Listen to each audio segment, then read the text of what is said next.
आज 12 फरवरी को हम सभी यहाँ संत रैदास या संत रविदास जी की जयंती मनाने के लिए ग्राम झागर में एकत्रित हुए थे। और संत रविदास एक समाज सुधारक, एक कवि और एक देशभक्त थे, जो कि 15वीं 16वीं शताब्दी के संत थे। इनकी एक कहावत प्रचलित है, आप सभी ने सुनी होगी, मन चंगा तो कटौती में गंगा। इसके पीछे एक कहानी है, मैं आप सभी लोगों को बताती हूँ। जो संत रैदास हैं, ये पहले जूतों को जोड़ने का काम करते थे या सुधारने का काम करते थे। तो कुछ ब्राह्मण समाज से संत थे, वो माँ गंगा में स्नान करने जा रहे थे, तो उनके जूतों में कुछ टूट फूट हो गई, तो वो संत जी के पास सुधरवाने लगे।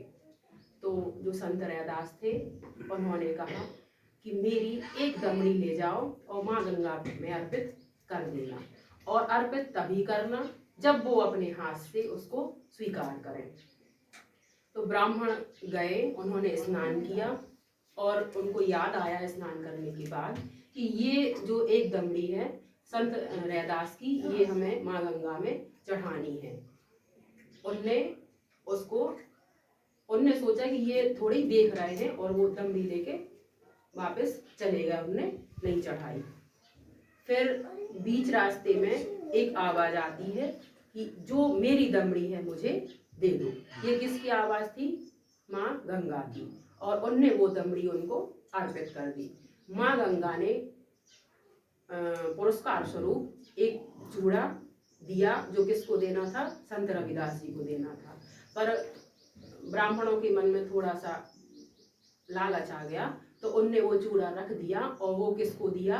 राजा को दिया।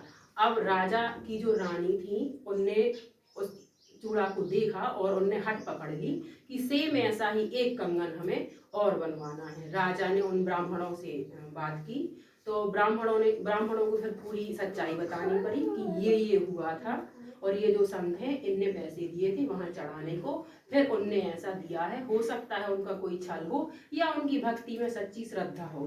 अब राजा ने संत रविदास जी से मुलाकात की, और फिर संत रविदास जी ने बताया कि हम तो कुछ ज्यादा जानते नहीं है, हमने तो सिर्फ ये एक दमड़ी माँ गंगा को अर्पित करने के लिए दी थी, और हम फिर से माँ गंगा से आग्रह करेंगे, हो सकता है वो दे दे और हो सकता है वो ना दे, है ना। तो फिर सबने कहा कि चलो माँ गंगा के पास चलते हैं। तो संत रविदास ने कहा कि वहां जाने की कोई जरूरत नहीं है। यदि मेरी भक्ति सच्ची है तो माँ कहाँ आएंगी? कटौती में आएंगी। उनने आवाहन किया और वहाँ क्या हुआ? माँ प्रकट हुई। और जब उनने हाथ में जोड़ी, रविदास जी ने आग्रह किया, तो माँ गंगा ने सेम वही चूड़ा फिर से उनको दे दिया। तब से ये कहानी प्रचलित हो गई, और संत रविदास जी की विख्याति जगह तगह फैल गई। धन्यवाद सभी का।